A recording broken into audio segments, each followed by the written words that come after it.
Critical Role gets surprisingly dark, a very metal D&D supplement, and big changes are coming to Magic the Gathering. But wait! There's more! Welcome to Fantasy News Friday, the official rundown for all your tabletop and fantasy news that's not quite big enough to fit into its own video. This week we're talking about the latest Critical Role episode, big shakeups in Magic the Gathering, and some big news in the world of tabletop RPGs. Now, we can't give you this timely and well-produced weekly news rundown without your support, so be sure to hit the like and subscribe button so we can keep making these videos. Now, on to the news. Hot damn! Critical Role is officially leaving Exandria. Okay, so that's just the tantalizing hook that my producer told me to put for this episode, but really, Bell's Hells is making preparations to head to Ruidus, you know, the moon/prison that holds a god-eating entity. Now, Matt continued to play up the real apocalyptic chances of everything ending as various members of the party had visions of the gods being chained and in trouble, and all of the mortals of Exandria being threatened by whatever Ludinus is planning. Plus, we got confirmation that Ashton has shards of the Earth Titan within him, making him key to saving or destroying, knowing how Taliesin is playing Ashton, the world. Although, we will note that Fern is also said to absorb a shard of the Flame Titan to provide some contingencies. In the meantime, Imogen and Laudna continue to play with fire, not in the, fire shard sense, but the two are having trouble keeping the return of Delilah under wraps. It got to the point that the pair actually followed one of Percy and Vex's kids back to her room and used telepathy to make it seem like her doll was haunted, instead of Laudna being responsible for scaring the kid. You know, that's really dangerous and weird and creepy in a lot of different ways, especially as Percy vowed to kill Laudna if he found out that Delilah Briarwood was back. Now, this was honestly a really dark and weird moment in the campaign, and it seemed like even some of the players at the table were kind of taken aback about what was going down, so expect some consequences to come from that. We may see just how far the pair will go to protect each other, and that's almost certainly going to lead to some conflict later on. I mean, that really got out of hand fast.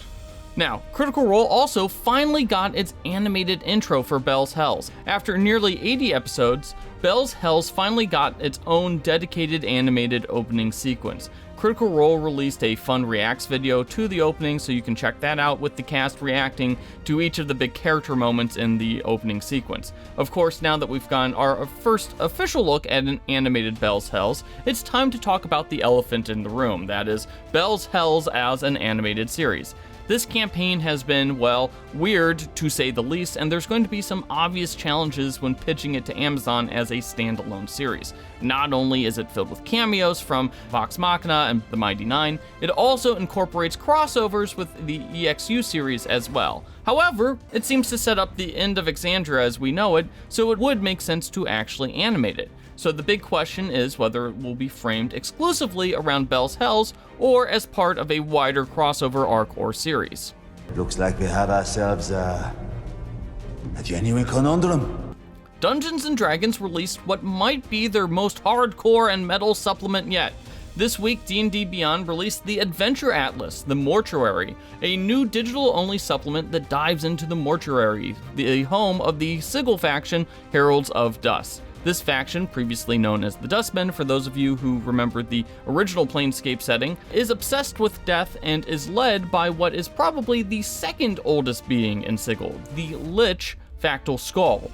Now, the Adventure Atlas comes with a bunch of DM-focused material, including these nifty custom-made maps that looks like something, well, like something you wouldn't really find in a Wizards D&D book. They're very dark and brooding and really have an atmosphere to them that's actually kind of cool.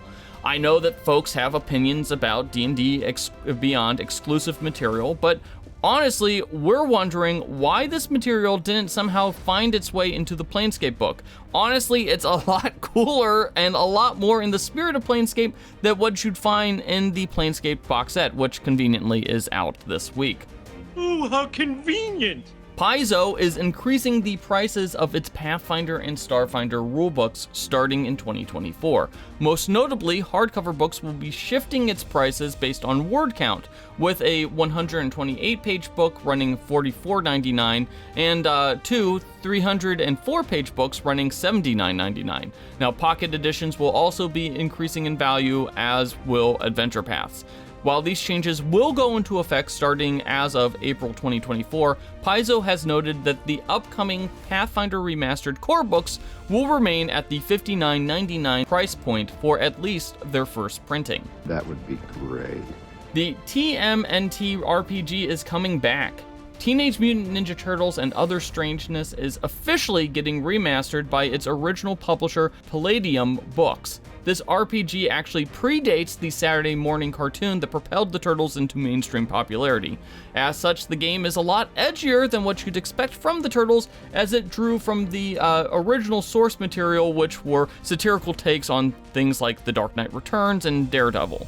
In fact, the original RPG was so edgy, parents complained and forced several bits of the RPG to get removed entirely. Now, a Kickstarter will launch next month with original Teenage Mutant Ninja Turtle creators Kevin Eastman and Peter Laird on board. Kawabunga.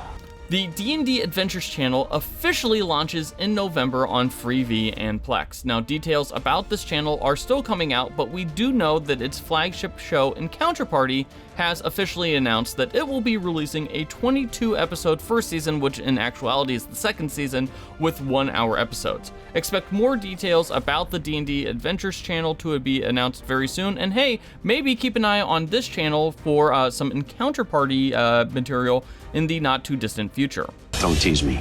Big news on the Magic the Gathering front, as Wizards of the Coast has not only revealed the new Fallout Commander set, but also announced big changes to its booster sets. Set boosters and draft boosters are now being combined into a new type of booster, the Play Booster. Back in 2018, Magic introduced the set booster and draft boosters as separate products designed to appeal to different parts of the market. The draft booster was made for those who enjoy the draft format, while the set booster was released for those who didn't want to be constrained by the draft format. They just like opening their Magic packs.